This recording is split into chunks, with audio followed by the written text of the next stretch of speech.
Hey everyone, welcome back to Peak Human. I'm Brian Sanders, and please make sure to go back and listen to all the old episodes. This is not like your normal podcast. This is an audio series about health and nutrition and fitness and regenerative ag. So many great guests, so many good topics we cover over the years. So please go back, work your way backwards if you like.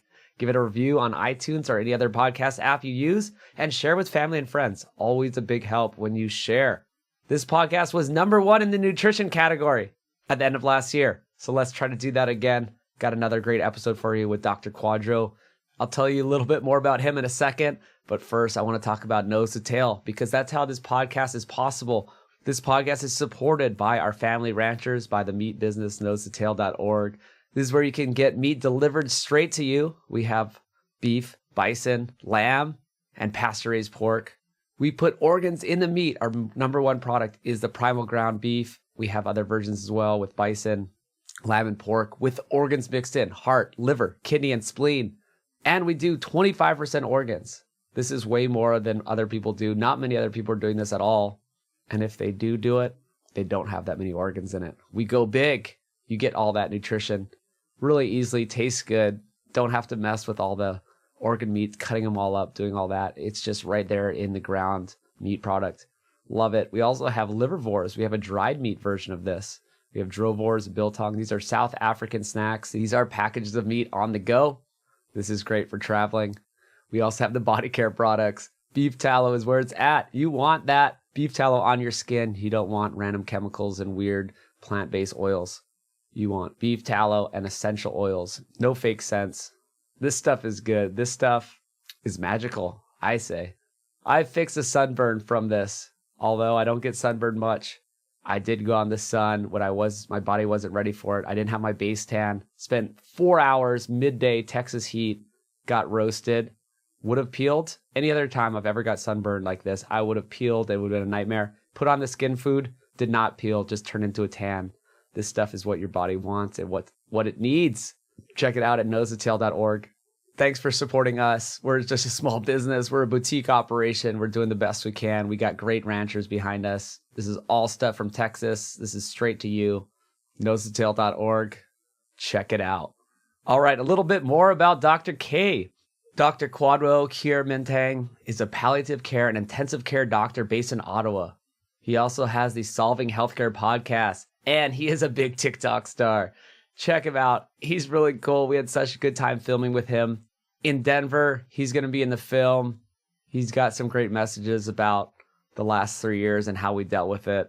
He has been on a lot of major news programs in Canada talking about how we need to address people's health. We need to address metabolic health, and no one did. This entire 3 years, we could have been telling people to get healthy, to get on the sun, get their vitamin D, fix their metabolic problems, and you will be much better off. A lot of science showing this, and no one talked about it. So he was out there fighting the good fight. He's out there doing this on his podcast, and now he's part of this film where we're going to do it even more. We're going to hit the masses. Right now, I'm recording this during South by Southwest here in Austin, making some huge connections. We had a huge event, over 150 people at the Sapien Center. They all got to watch the intro to the film. They loved it. They went crazy. This Food Lies series is going to be epic. Please watch the 3.5-minute intro on YouTube. Go to Food Lies on YouTube, find the intro. It's the featured video. You will be blown away. Everyone's blown away. I got so much interest this weekend. People from big platforms have been reaching out to me. So exciting. We're going to be finishing as soon as we can. We work on it daily. Thanks so much for supporting the film. You can go to foodlies.org. Got a lot of new contributions rolling in. Thank you for that. We're on Indiegogo. This is all self-powered. This is audience-powered. We do not make money. Me and my director are working for free, but we need to pay our other people, our professionals, to make this happen. So please keep supporting us, foodlies.org, and of course, nosetotale.org. And please enjoy this one with Dr. K. All right, Dr. Kwadwo. Tell me how to pronounce it correctly. Kwadwo. Yeah, Kwadwo. Kwadwo. Awesome, man. We had such a good time filming with you in Denver. How's it going? Buddy, I'm stoked about this. We were having such a good time in Denver. We got to know each other a little bit. Got to be part of the film, which is going to be glorious. Mm-hmm. And I've been eating up peak human content since leaving you guys in Denver, man. You guys are balling. I love it. I like just listened to. I'm gonna forget his name, but it was the X3 guy, and Jake Wish. Yeah, yes, that was super informative, and yeah, I really enjoyed that one. So yeah, I've been eating up the Peak Human podcast lately, so I'm excited. that's great. Yeah, it's funny because we found out you were already listening to it and didn't know it was me. I didn't know. I had no clue. So I was like, "Oh man, this guy looks so familiar. His story." And then lo and behold, we're face to face filming. I love it. Yeah, we got you in the film. You're up in the Toronto area or Ottawa area, Yeah, in O and Town. yeah, we got you down to well, we didn't get you down to Denver, but you were in Denver, so we got to film with you. Food Lies, 6-part series. Everyone listening knows about it by now. We're in the last legs here. That was actually you were one of our last interviews ever. So we did 10 interviews in 10 days. And man, you had a great message. So let's jump into some things. We're gonna torch you again. I think we had you in the chair for 2 hours, more than 2 hours. No, that was closer to three, but it's funny. I was wiped after that. I'm like, I couldn't put a sentence together after a while. And you don't realize how much how much focus and when you're under the lights so it was taxing, but it was fun. It was fun talking about some of these concepts. Yeah. Well, they're important stuff. And no, we did go. Yeah, you're right. We did like almost 3 hours. We like to go deep with some people, and you covered a lot of ground. So let's give some background for people. Tell us what you do and stuff like that. Yeah, I'll try and make it short. So I'm a ICU physician, department head over in Ottawa here of ICU. I also have a background in palliative care. And my research interest is always looking at ways that we can make our healthcare system more sustainable. In other words, let's not throw away money where we don't need to throw away money and put it into things that are going to give us value. And put a research program together called Resource Optimization Network, putting out these papers, but nothing was changing. So then we said, okay, let's start a podcast and called Solving Healthcare to see if that would start to make some changes, and we started to get some headway. Then the pandemic happened, and so I was front line with this thing.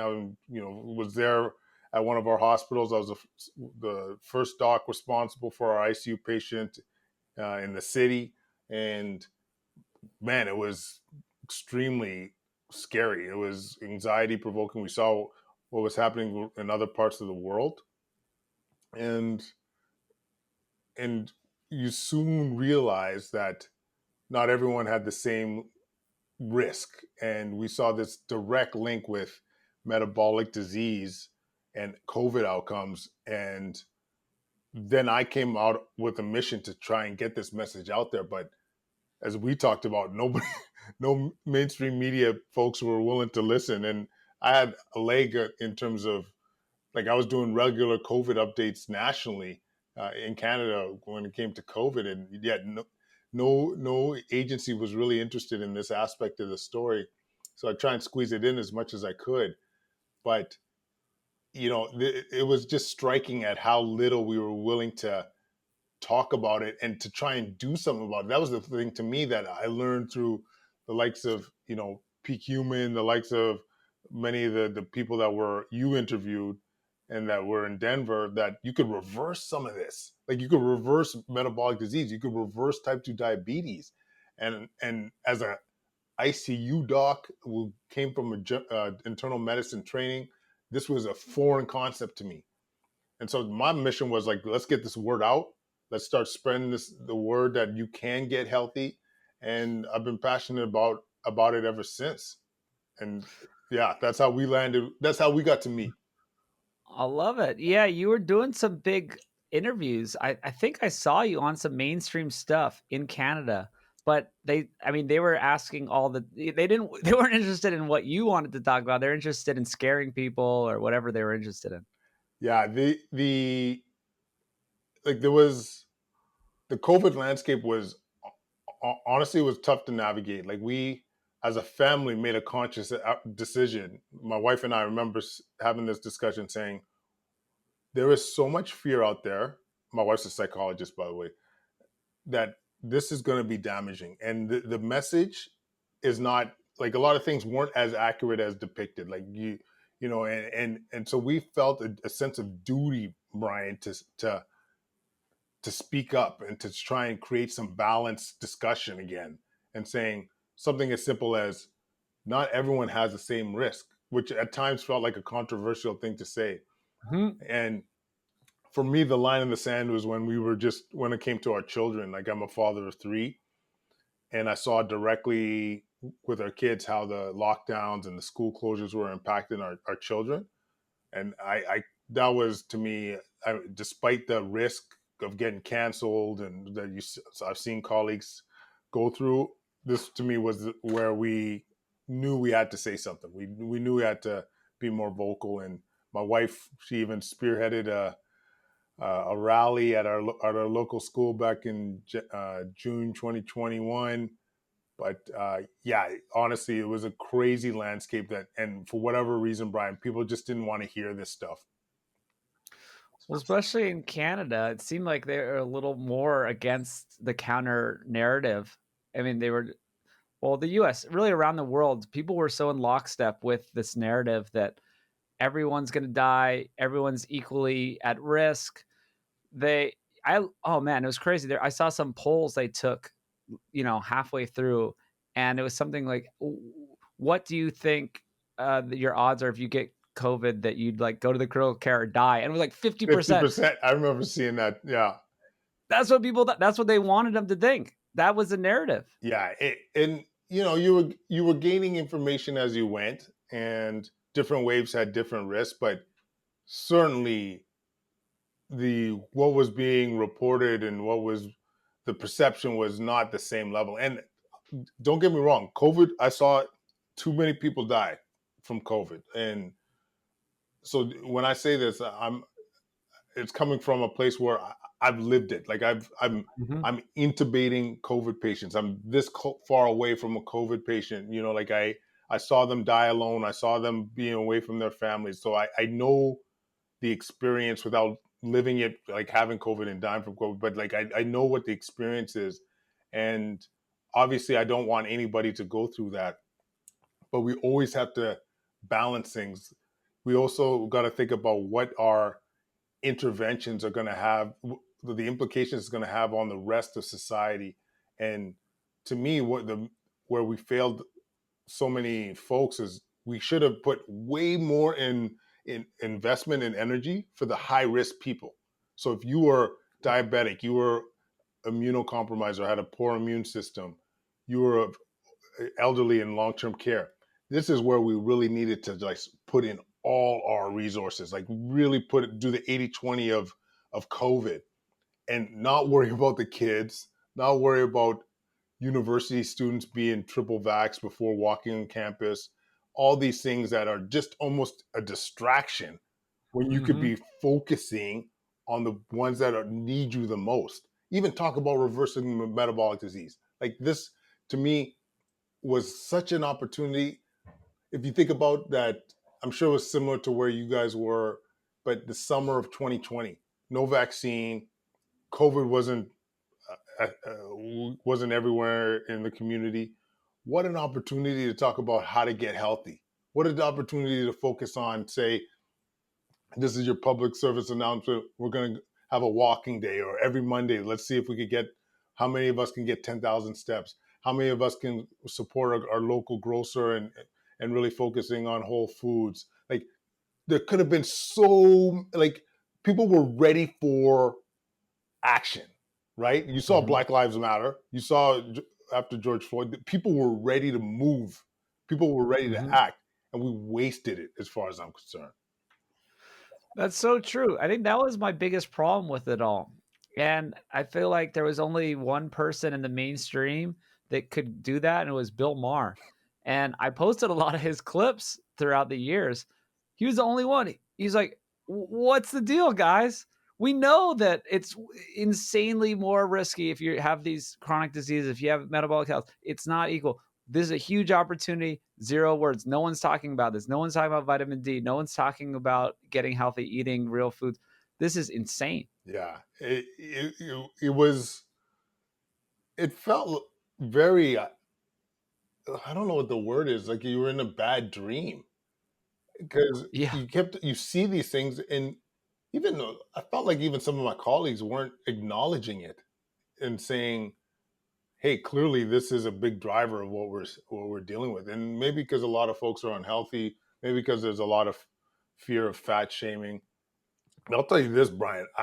I was never like that whole fat shaming argument was to me ludicrous. Because when we're talking about folks that are, you're going to give them information that could save their lives. You're going to not say it because you're worried about their feelings. Come Hmm. on, no, man. If I'm sitting at, so I'm 205. If I'm sitting at 230, just I've been struggling, and someone came on the news and told me that we saw a direct link of bad outcomes with type pre-diabetes, diabetes, and metabolic syndrome, and I fit that bill. I'll tell you what, I'm more likely to put my hustle game on, start doing push-ups on the spot, man, doing air squats on the spot. You know what I'm saying? Like I think there's enough proportion of the population that would have wanted to do something about it. There's so much fear. I don't know. Yeah. The ultimate motivator. The ultimate motivator is fear. And instead of using that motivator to get people healthy, they used it for other things. And I don't want to say anything more. No, they used it. They had their sort of pharmaceutical route that they were going down, and it you don't make money telling people to get healthy. But I mean, it's more than money. I'm not just going to sit here and say that it's all about pharmaceutical companies making money. There's so much going on here, but man, people could have done something. And wow, yeah, you're 205. Well, you're a tall man. You're a fit man as well. So people listening may not know 205 is like a nice looking 205. Oh, appreciate it. You too, bud. Like I saw your Twitter profile. You know what I mean? All that 6 and 8 pack or whatever's going on there. Yeah, I'm just trying to keep Oh up, my boy. friend. I'm just trying to keep up. Well, it's good that to have a doctor as an example. That's another thing. We kind of asked you about that in the film interview. It's like, you know, well, not that exactly that, but hey, we need healthy role models. We need doctors that know what they're talking about. Like, it's kind of hard to trust a doctor on this nutrition advice when they look terrible themselves. And unfortunately, I think a lot of doctors suffer from their own nutrition problems and health problems, and they're overworked and they're like stuck in the ICU for 24-hour shifts. I get it, but man, you don't have to be that way, right? We got Dr. K over here not doing that. Absolutely. Like I mean, one of the initiatives we started, Brian, during the pandemic, because of how burnt out our group was that we called it Solving Wellness, like a wellness platform for healthcare providers, just to talk about those very issues. Because of the nature of the job, because of the long hours, the lack of sleep, there is a lot of metabolic syndrome in among the healthcare providers. So it's a matter of trying to give people practical tips on how to improve these things. So, you talk about the fundamentals like nutrition, what to eat, when to eat, um, how much to eat, when it comes to movement, like keeping it simple, making sure you get your steps in.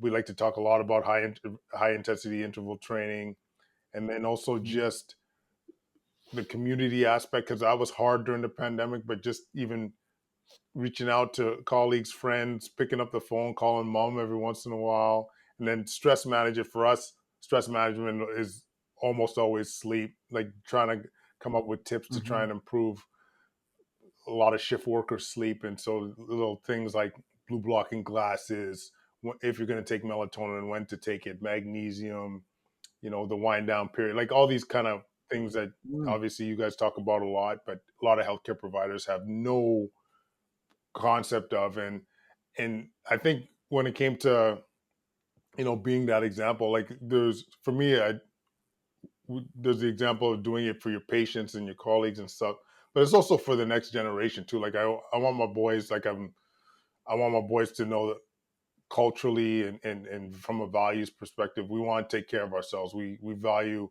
feeling good, working hard, being active, eating well, and you hear them talk, you hear my boys talk too. They'll be like, "Oh, how much, look at that." They'll talk about protein. They'll be like, "Oh, we didn't."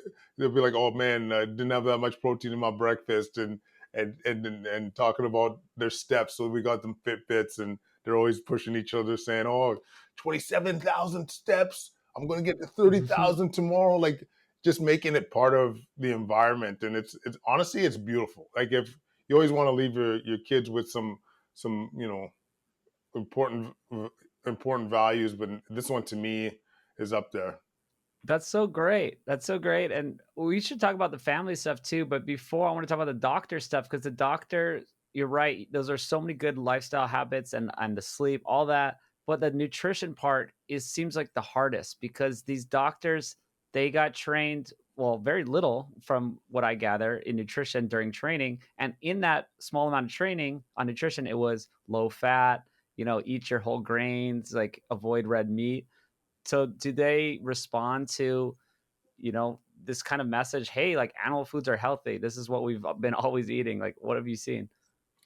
Yeah, I might get a little bit of heat for this, but doctors are do not like change. They're dinosaurs when it comes to this stuff. And I personally, this sounds, I don't know, tragic Mm, or extreme, but I've given up with current doctors. Like, mm, my approach mostly, unless they come to me, is I just deal with the next generation, the trainees now. And what I'm seeing is really some momentum and some mm, real intuitive, smart people that see that what's going on is not right now and wanting to make a difference, wanting to make a change. Like, before coming in here today, Brian, I stopped by one of the only metabolic clinic that I'm aware of in Ottawa, and they had trainees in there that they mentioned they're just keen to learn this stuff, mm. realizing that what's going on right now is not enough.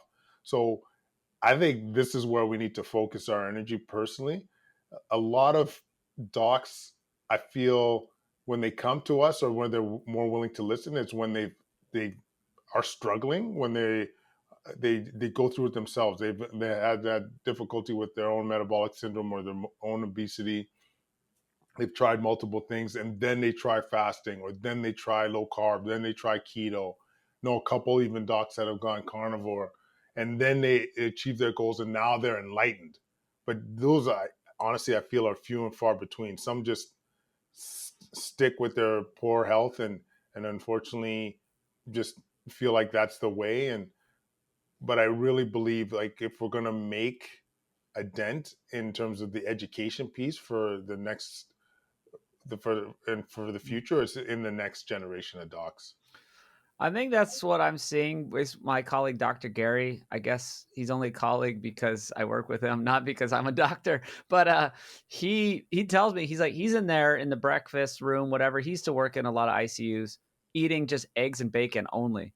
And then these obese doctors who are in their 60s are eating the toast with the margarine and all that and the orange juice, and they're just thinking he's an idiot. They're telling him, man, aren't you worried about your cholesterol? Like, what are you doing?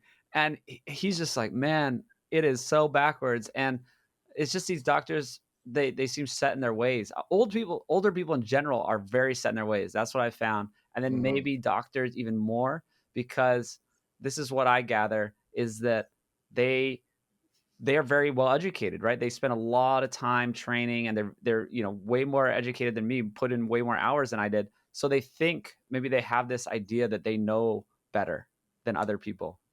Yeah, that might be part of it. Also, it's, I don't know what it is about medicine, but you don't like to be wrong. Like, you get set in your ways. You get, I don't and the egos are soft, I Mhm. find. And but I'll tell you, this might get me into trouble too. But at this stage, I don't give a damn. The the the ability for a lot of doctors to critically think, like, I was open to this during the pandemic too. Like, the idea that we ignored so many approaches. Like, when it came to so many of my colleagues that say lockdowns are the only way, We have to mask everybody. Everybody needs 4 vaccines. And you would point to where there are gaps, where there are holes, and they would still bear down. They would Mm. still dig their heels. And I just couldn't believe people that were so educated could not see the forest through the trees. It just really was very eye opening for me personally.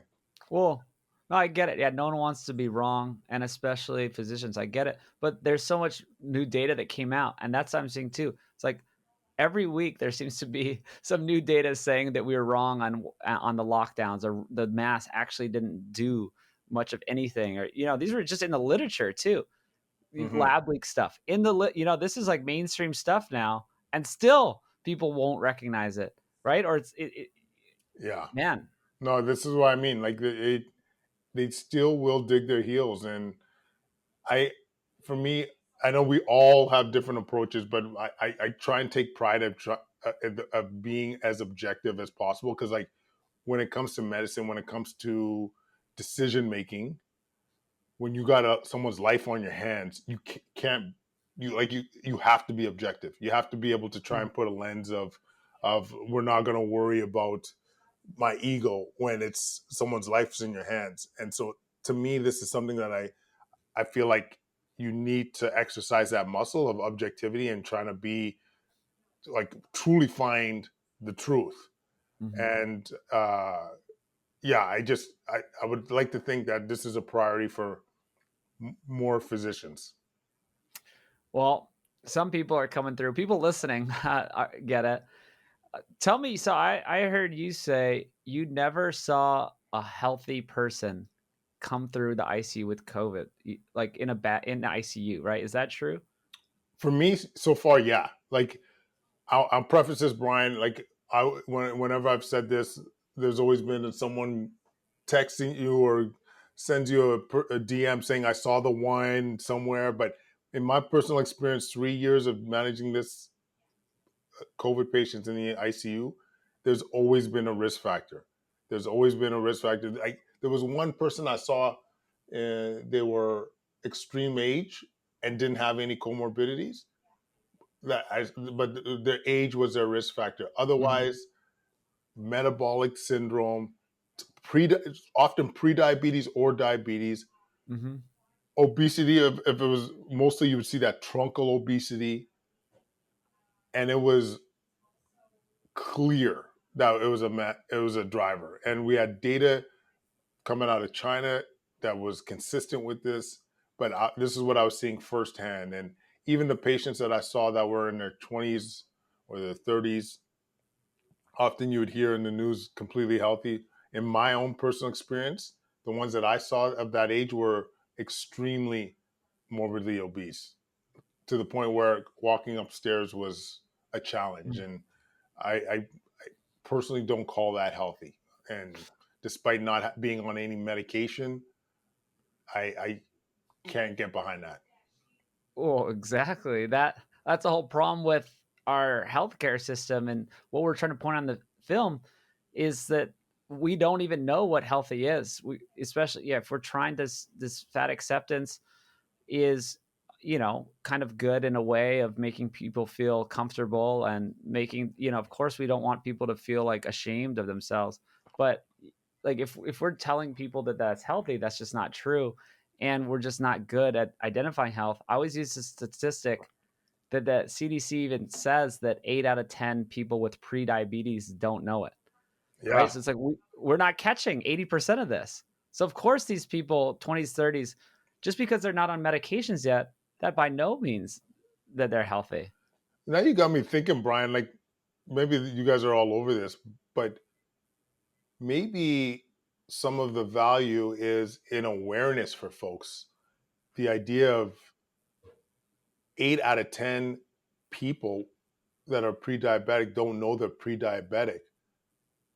What what are we missing? Are they, because certainly I would think their doctors are screening for it. They would do a hemoglobin A1C, I would hope, or something along those lines. But maybe this is another area where we can optimize is saying, hey, check your, you know, hip to waist ratio. Ask your doctor about being pre-diabetic and risk factors, and maybe this is an area that could be enhanced. Well, we are bringing it up in the film, absolutely. And I think part of it is these reference ranges. We kind of just use like what's typical, like what's average. And so they keep going up and worse and worse. And it's like, oh, the vitamin D reference keeps going down because just the population vitamin D average is going down. And that's not the way you're supposed to do it. That's not the way to do a reference range. That's an insane way to do it. And yeah, if we have, oh, the A1C is 5.7, as long as you're not 5.7, you're fine. I think that's one of the problems. It's like, oh, you're 5.6, and the doctor just tells you nothing. They're just like, I don't know, like eat less, move more, or something sort of worthless. And I think we need to catch it earlier. Part of the problem too is that we're not really checking for insulin levels. It's kind of hard to do some of these insulin tests. And so you can have a semi-normal blood sugar, but your insulin could be like out of control. And your body, right? That's what insulin's for, is to help keep your blood sugar in check. Right. And so then maybe we're missing things because we're just only looking at blood sugar, and it's such kind of like a high reference range anyway. And we're missing tons of problems. You mentioned, yeah, I think you said hip to waist ratio. There's also like waist to height ratio. Just looking at someone's abdominal obesity, or you called it truncal obesity. I mean, stuff like that, that is huge. And Dr. Ted Naiman, who's in the film, big fan of Dr. Ted, he talks about this stuff all the time. He sees tons and tons of patients. He's like, I can take one look at them and know, their metabolic status and their visceral fat. We talked a lot about visceral fat in the film. It's like, that's really what you're measuring with that waist to height ratio, or even waist to hip. It's just like, do you have that protruding belly? Like, people think it's just normal. People call it a dad bod. Oh, dad bod. Oh man, This I is a hate dad that. bod. No, Dr. K's got a dad bod. That's the dad bod you want. You want to look good. You want to look fit, like as you age. Like, Yeah. it's so, oh man, it's so bad. But just, yeah, maybe we could talk a little more about visceral fat too. It's like, that is a sign of metabolic unhealthiness, like that, and that happens in and around your organs, and you can't see it. Yeah, that concept of where we see in a lot of Southeast Asian population where, yeah, they might not be obese, but they carry a lot of visceral fat. They their metabolic markers are deranged. This is why I think I'm thinking more and more like the screening and the discussions and the awareness needs to be amplified. I've never thought of it that way. Like, I've always thought about, hey, we recognize that you're diabetic or pre-diabetic. Let's start intervening and trying to reverse some of that. But maybe even the step before that, where you are showing signs of that you're going in the wrong direction. That really, I don't know, it's resonating with me. I've never really put too much thought into it. But yeah, because like I said, that's for a specific population. It's sneaky, right? Like, you might not, you don't look obese, but you're carrying a lot of visceral fat. What's the term again? Not skinny fat. Tofu. Tofu. Thank you. Yeah. I called it skinny fat. Skinny fat. Well, that's what it Yes. is. That's what tofu is. Yeah. So yeah, I do think the awareness needs to be ramped up. Well, yeah, maybe we're onto something here, because there's pre-diabetes. We need like pre-diabetes, or we need to come up with a name for it. It's like metabolic syndrome, like, or pre-metabolic syndrome, or Yeah. I don't know, metabolically whatever. And we should lower it, be like, if it's over 5.4, Yeah. let's not get to 5.7 on the A1C. Or if you have, a certain waist to height ratio, or I don't know, we got to figure this stuff out. It's, you know, I'm saying, not, I think there's legit legs on this. Like, you meet a specific criteria, and it's because, like, once you get to a specific threshold, I would imagine it's going to be hard. Like, everything gets harder once you keep going down the down the stairs. I mix my metaphors all the time. Well, like the metabolic, yeah. Like, you mean, it's kind of like too late once you're already down this metabolic derangement. Yeah. So I would much rather, like, I get pretty, I don't know if this is appropriate or not, but I get pretty meticulous about watching my own numbers. Like, say my weight, like if I start getting, I'll give myself a window of 2-3 pounds, but once I start getting to a certain like heaviness, I start to get aggressive about addressing it because I rather deal with 3 pounds than 8 pounds, right? Because it's Mhm. so much easier. It's so that's the same thing with pre-metabolic syndrome or pre-metabolic syndrome, or we'll call it Brian Sanders. No, metabolic mayhem. Yeah, No, and avoid. yeah, We'll figure it out. We'll come up we'll with come up yeah. with something. And but yeah, I would much rather deal with it in the early stages than wait till I'm having to take insulin. You know what I'm saying? Yeah, maybe that is a good goal message. We're doing that in the film in a way, but we're gonna come back to this. I'm gonna talk to Dr. Gary. Hopefully, people listening can reach out to us too and just be like, what? And then what can we do? Like, give them good interventions too. That's part of the problem. Is the normal doctors will just say, well, we're gonna get you on metformin, or we're gonna get you on statins, or eat less, move more. So we got to get them like the correct info so they can make some changes. Yeah, this has been my my mission is how do we give people the tools, and I've been learning as I go pretty much here. Like the keto was completely foreign concept to me. I thought this was something that you do when you have a kid that's seizing.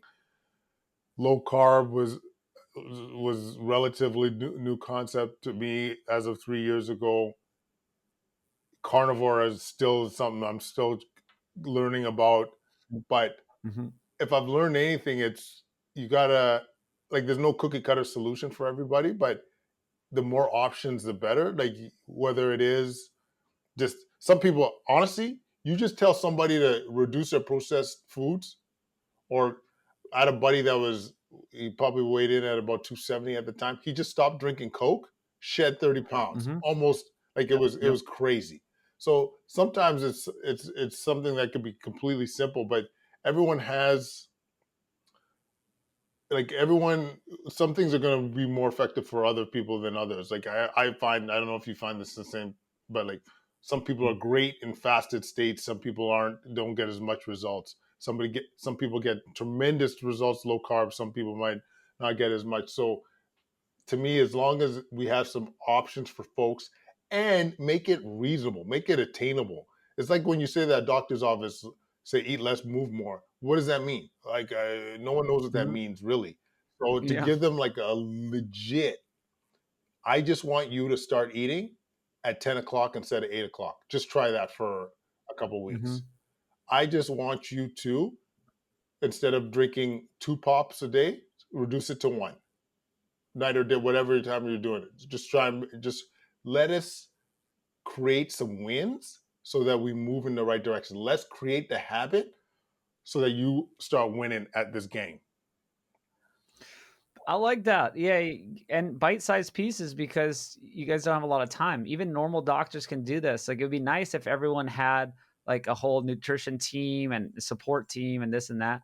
But if you give them super specific things that they can do for little wins, and then yeah, like you're kind of saying like instead of 8 a.m. food, let's go to 10 a.m. Like shorten that eating window. Mm-hmm. Like or like I like to tell people the simplest thing is take double your protein and leave out the most processed foods. That's So it's like yeah, replace it. Like cut out if you eat bread, if you eat a sandwich every day, how about leave out the bread and then just add more protein? That's a huge shift you just made. 100%. The protein. I gotta say, the protein hack is a big one to me. Like we had Ted Naiman on our show, and after he finished that show, I started punching myself in the chest. I was like, "This is it, really." And you just Mhm. kill so many birds if you focus on protein. You reduce your carbs. You're more satiated. You can improve your lean body mass. So many wins if you just that like the 80-20, like 80-20 of nutrition right there. Just think about your protein. It's brilliant. The Mhm. P, what do you call P to E ratio? I think Eat it, yeah, yeah. that's the W right there for a lot of folks. It's simple. And then you can even tell them what that means. I mean, because Ted gets really nerdy, which I absolutely love. He's a mechanical engineer as well, like Yeah. me. Back in the day, we both, we started out that way. And he makes these diagrams and stuff. He's like, okay, if your protein to energy ratio is here and it's sort of this like 90-degree like speedometer type of thing, right? And you basically just want to raise it up. It's not like you have to eat all protein or Mhm. something. It's just like, hey, let's bump this up, and that's going to create that big win for you. And that's what I'm saying. If you're eating just like a little bit of meat in a big sandwich with bread, it's if you just dump the bread and just eat, like the just whatever's inside and double the meat, you're good. Yeah. You've done all those things. And actually we talked a lot about this when we're interviewing you, because we've extended Ted's like P to E thing to a nutrient to energy thing. Instead of protein to energy, we're saying, hey, protein is just one of these nutrients. It's proteins, vitamins, minerals to energy ratio. And Mm. so that's how we look at food. Mhm. And, it's like, hey, red meat, eggs, like these foods that people told you to avoid, these have not only a lot of protein, but a lot of nutrients. They got the vitamins and minerals.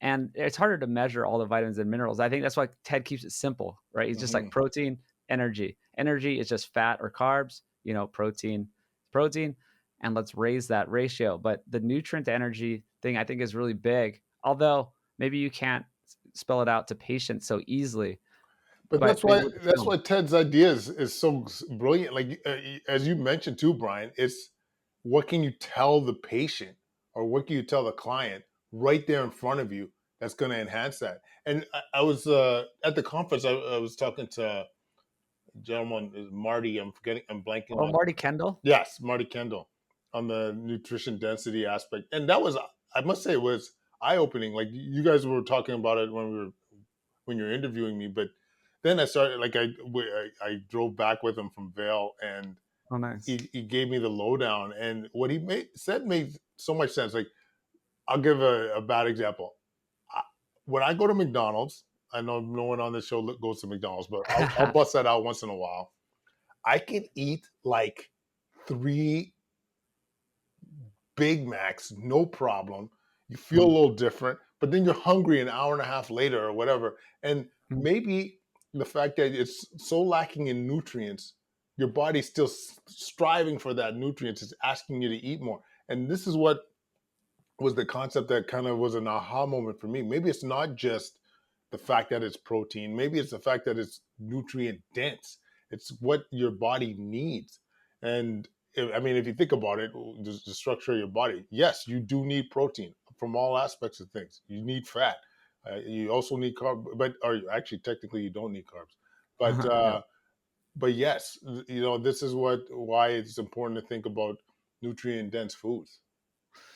I'm glad you brought up Marty, because he's my man. Been talking to him for years. We have sort of a little club that we talk about all this stuff with, and it's Ted Naiman, it's Marty Kendall, it's just these people that really get the nutrient to energy concept, the satiety concept. Also, Dr. Andreas Einfeld. I don't know if you caught his presentation, but he did a whole presentation on like this idea that we've developed.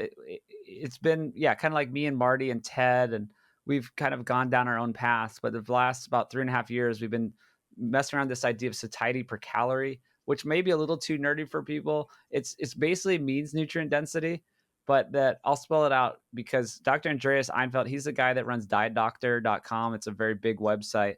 And they tried to make a scoring system out of it, which maybe is backfiring a little bit because it's really hard to score all the foods, right? You can't just give every food a score and think it makes sense.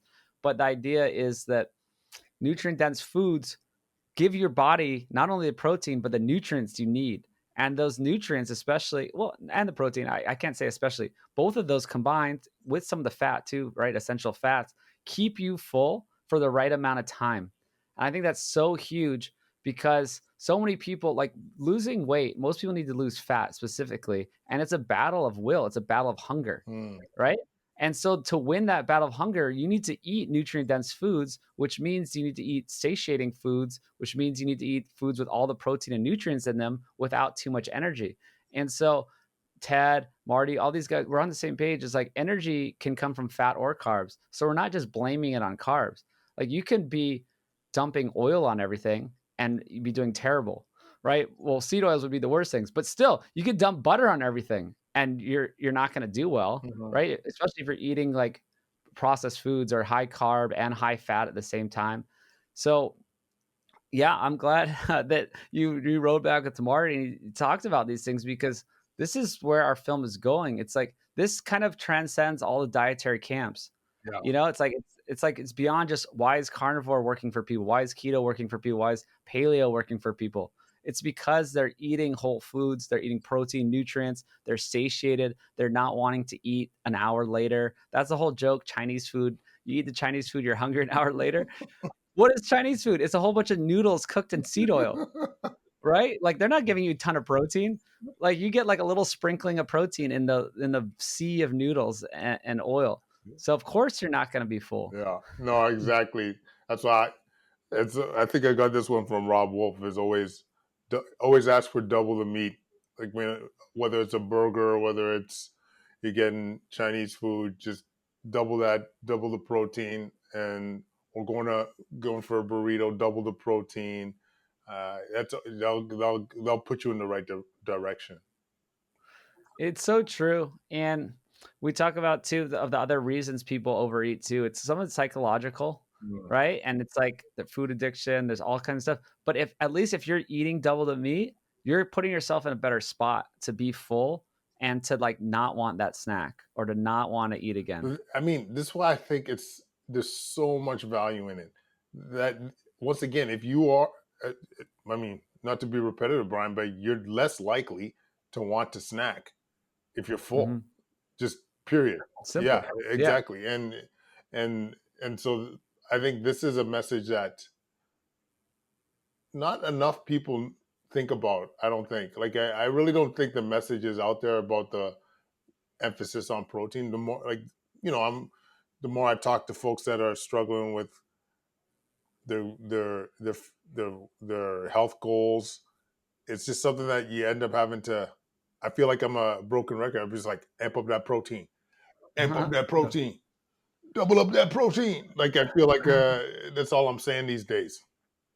Well, it's the mainstream message is kind of the opposite. It's like the mainstream message is avoid meat, don't eat too much cholesterol or whatever. They have, oh man, Actually, it's the sad. other concept that I learned at the conference, and maybe you're all up in this, is this bioavailability of protein. Like the Hmm. idea that, and I haven't done any background on this, but so I'll lean on you. But animal-based protein versus vegetable, like Plant-based. plant-based. Yeah, yeah. Thank you, plant-based protein. Like it's less bioavailable, so you'll have to eat that much more to get the significant amount of protein. You know much about that? Absolutely. Yeah, we get into that. It's a little nuanced to cover in the film, but I talk about it in the podcast a lot. And yeah, it's so big that there's a PDCAS and the DIAS. These are two systems that are in the literature that they use to gauge the protein value and digestibility. And yes, and animal foods are the winners. They're the benchmark. It's like this is where we're at. We're up here with egg protein, eggs and dairy protein and meat. These are all up in 97s, 100% basically. And then you go down from there and the plant-based ones are super low. And then the completeness too. Yeah, people need to have to like combine different proteins from beans and rice is a classic example because they don't have the amino acids together, all in one like meat does. So you have to get some of them from beans, some of them from rice. And then if you're trying to build that complete protein, you're eating tons and tons of calories. Mm. So I hate talking about calories, right? Because I don't think that's what people need to be focusing on. They need to be focused on, protein and nutrients. But a lot of people are eating too many energy calories, Mm. right? Especially from refined carbs, refined fats. So if you're talking about getting, your 150 grams of protein a day, if you're a male, 150 pounds, I think that'd be a great goal Mhm. to eat 150 grams of protein per day, especially if you want to lose body fat. Support your body with 1 gram per pound of protein. But if you're trying to get that from vegetable sources, you're going to be eating like 5,000 calories, Mhm. beans and rice. Like, how are you expecting to lose fat? Mhm. It's not going to work. Yeah, it's it's certainly a concern from the plant-based approach, and yeah, I do. It was a couple plant-based folks have reached out to me on social after being very vocal about some of the observations that I've seen or what I learned from the conference, and I'll be interested to hear what they say in terms of protein intake. But yeah, no, these are absolutely important points, Brian. Yeah.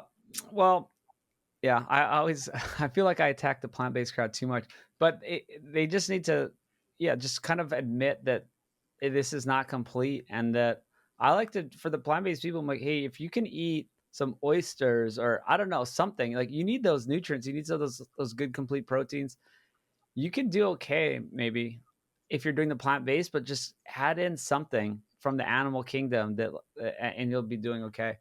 And yeah, it's interesting that like a lot of this information isn't well known. I mean, you're like tuned in, especially in the last 3 years, and some of this stuff is still new. It's like that's this information needs to get to the masses, But right? how do we do that though? Do you know what I mean? Like mainstream media is not picking it up. I know social media. If you're in the right echo chamber, you're picking it up. But yeah, that's always my question is in terms of how do we almost 80-20 reverse engineer it so that the people that need to hear it the most, we get it Mm, in their ears. Because right now, I find out a lot of like I do wonder that it's such a small fraction of the population that gets this information. mm. Well, that's why I'm making the film, Mhm. our film series. The whole idea is to go completely mainstream, like get it on Netflix, get on the biggest platforms.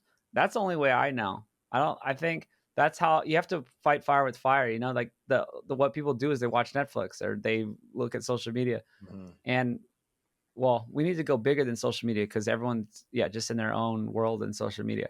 So that's why we're doing that's why we got in the film. What was your well, yeah, you spoke at the conference. What was your talk on? My talk was basically my story on how I got into talking about metabolic health, and then also what we saw during the pandemic in regards to metabolic disease and COVID and metabolic disease outside of COVID too. The frequency, like there are studies saying metabolic syndrome, we see it in about a third to even 50% of our ICU patients aside from COVID. So we got into that a little bit, and then put a lot of put a bit of energy in terms of how do we try and encourage the group to reach groups that are need us the most. So a lot marginalized, racialized communities. Like I saw, unfortunately, a lot of black racialized folks died from COVID, and they were essential workers. They were working in long term care facilities. They were those Uber drivers, people that Mm, couldn't stay home despite the message of staying home. Folks that lived in multi generational homes that don't necessarily have the resources to get the high quality food. They don't have time to get to the gym. So my message was, how do we reach them? How do we reach mm, groups that are actually more likely to be hospitalized? And I pushed our group. I pushed the group. I said, look around the audience right now. I said, it's not a very diverse group. And how do we change that? How do we get better mm. representation? And just push the envelope a little bit, because I think if we're not reaching the people that need us the most, then I think we're not approaching this the right way. It's super important. Did you have ideas? Or are you still thinking about those, like how to reach those communities? Yeah, I mean, we got a grant to try and reach the communities in Ottawa, the black communities in Ottawa for pre-diabetics and diabetics, where we developed a multidisciplinary team that essentially will go to the community and say, how can we help? Do you know what I mean? Like Hmm. how does this look? Do you want it more in a virtual format? Do we want it to be more in person? Is it easier if we talk to you on the phone? What resources do you need? And see if we could put a dent in this. And by no means am I saying this is going to be the answer, but at Mm. least we're going to swing. We're going to take a shot and learn from it. Hopefully, fail fast if we fail, and see if this is a model that could work. because right now whatever we're doing is not working. And I mean, I'm talking to an engineer, but to me, it doesn't make sense to keep trying the same thing over and over again and expect different results. I believe it. My idea, not that I know too much about this, is that the information is a bit wrong, right? I mean, we know that a lot of the information in the mainstream is wrong, and so that's a example of trying the same old thing. If you just tell them eat less, move more, eat low fat diets, or whatever, I'm wondering if we let this community know that meat is healthy and that the processed foods are the problem, and that maybe it's a little more expensive to buy more meat, but it's gonna make you not need to buy as many snacks or buy these kind of foods that are hurting you. So I don't know. Like you tell me. I mean, there's this idea of food deserts, right, where they don't have a lot of fresh foods in certain areas, right? But now with my new understanding of nutrition, maybe I don't need to eat like a fresh salad every day. Like I don't need to eat like a whole bunch of fruits and vegetables every day to be healthy. I eat just meat and eggs. Like I actually eat a lot of ground beef and eggs. Like this is not super expensive. I mean, nowadays, nowadays eggs are getting expensive. But do you think there's some messaging there that's like, hey, this stuff is healthy. Ground beef, perfectly healthy. Eggs, perfectly. Buy yourself a big pack of ground beef and just you're good. Yeah, I think it's a good question. I honestly I don't know the answer, and I think it's a valid point that there's going to probably be an education piece. I seeing often what some of the community eats. It is rich in carbs, right? Like there's a lot of rice, there's potato based dishes, and some of that's going to be cultural too. So, but a lot of it will stem from education, I think, from all aspects, like not only nutrition, but also, uh, the importance of movement and managing stress and sleep. But certainly, it's going to be a part of what we produce is going to be an educational piece, and and yeah, like hopefully, as I mentioned, hard to know if this will make a difference, but certainly we need to try something. I think so. I think so. And not to like reiterate, but it's like I just think the mainstream idea is just like you gotta eat like a salad that has 18 ingredients, to be healthy. Right? If people think that that's the only way to be healthy, then maybe that's not going to work. Can I be honest with you? Yeah. I've been in this space now for close to 3 years of learning about the nuance of nutrition and such. That's still a voice in my head. That's Yeah. still a voice in my head that, oh man, I didn't have any greens today. Oh yeah, wait, do I actually need greens? Oh, maybe not. I did have some organ meats that are high in nutrients. You know, this is the kind of mental gymnastics that I'm still doing. Hmm. And so if, it's a good point. Like if this is the message that's being sent out for people that aren't diving into the space, they're probably struggling with this, as you mentioned, the 19 ingredient salad. Yeah, Yeah. put that Well, we make fun pomegranate of in that. there. We make fun of that. My producer, director, editor guy Jay, who you filmed with, we always make fun of those forks over knives movies where it's like they end with, okay, all you got to do is cook this meal and it's plant based and it takes an hour to make. And I'm like, I don't know, this is not very doable for the average person. They're not sitting around with an hour on their hands and the 19 ingredients to make this fresh salad. Like they just need something to eat quickly. So Yeah, yeah, no, anyway, 100%. so one last, because I teased it in the beginning, we were talking about like family stuff. I just want to know a little more about, you're a doctor, you're out there in the ICU, you got a family. How are you doing it? You told me a little bit about, how you make it fun, and we're talking about protein, talking about steps, but like how do families make this doable? Yeah, I think it's about figuring out what works for you. Like when I think of activities, for example, what's something you could do as a family that keeps the interest of the kids and yourself and keeps you engaged and makes you look forward to that Sunday morning where you might be going for that family bike ride or playing soccer in the park.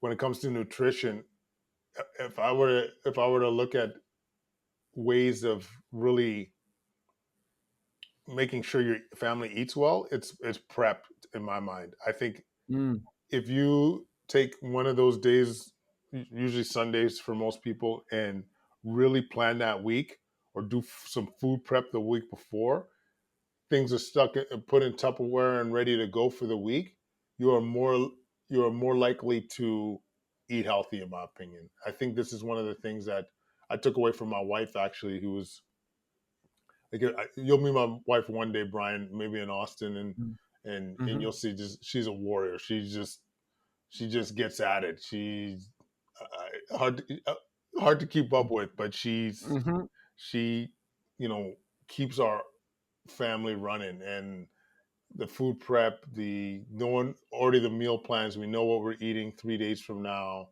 and that focus on protein and making sure that there's enough. Like, she's feeding four boys, three mhm, boys, one man, and mm, two of the boys definitely eat like men. So it's a lot of food, but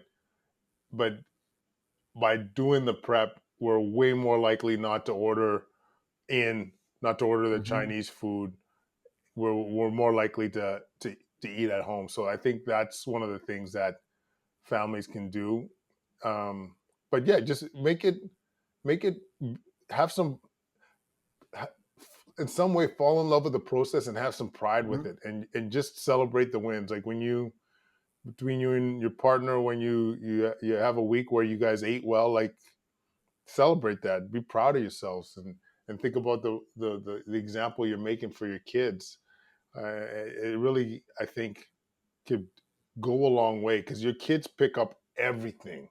They really do. Mhm. They pick up everything. They see when you're excited, they see when you're down, they see when you're happy. And my I got three boys that well, the third one will play hockey too, but they see how excited dad gets playing hockey, or seeing how excited when they're playing hockey.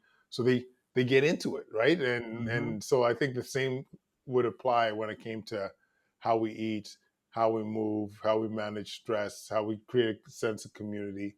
So I think that's the way I'd approach it. That's really great. Yeah, we filmed with a nice family. Laura Spath, people may have seen her online. She lost half her body weight just eating an animal-based diet. She went from it's like 300 to Was 150. she the It's one from Montana? not Montana. No, there may be a New couple people. Mexico. No, No, no, okay. she was in Arizona. Yeah, she's outside of Phoenix. We filmed with her, and she does that with her family. Like, they make it fun. Like, it's part of their day. Is she gets her kids? They're pretty small, but they're out there with like sort of plastic knives. They're kind of kid knives, and they're cutting up the things. They're part of the process. You make it part of the process. I love these. You like said, fall in love with the process. I think you're doing some of that messaging when we were filming with you too. Mhm. It's a journey, right? And you have to love the process. You're not going to do it with willpower, right? You're not going to grind through this with like starving yourself. You're going to make it work by falling in love with the process. And, like, the key thing too is the results you're looking for are going to take a they're going to take some time. So if you got- like, if you're waiting for that outcome to be able to feel fulfilled, that might take a while. So that's why I think it's so important to focus on your process, and have fun with it. Yeah, I love that messaging. I don't have kids yet, but I know when I probably do have kids, they'll be part of it, man. They'll be all excited about it. We'll be meal prepping on Sundays, and it'll be part of the fun. Yeah. But good stuff, man. I gotta let you go. Are you at the ICU now? Are you in your doctor's office? Where are you I'm in at? my doctor's office. I had to come and fix some things, but I am off on holidays as of tomorrow. That's why we had to squeeze this in, but because I'm gone for 2 weeks doing a little skiing and then heading out to Mexico. First time in 4 years going down south. So I'm looking forward to this big time. Much needed. Oh, wow. That's so fun. Well, have fun, and I'll get this episode up next week while you're gone. And follow Dr. Key on TikTok. I didn't even know this when I first found you. I didn't know you were a big TikTok star. I wouldn't go with a star, but Yeah, that's our biggest presence is on TikTok. But you could go to at Quadcast. You can find us anywhere. KWADCAST, and podcast called Solving Healthcare. Our Substacks Quadcast at Substack.com, and you could get a piece of us everywhere and anywhere. I love it. Well, I'm glad you're connecting with the TikTok audience. I certainly haven't, but it's fun. It sounds like you're going for the new generation, right? In your training, in the new medical generation, as well as just the everyday folks. So that's cool.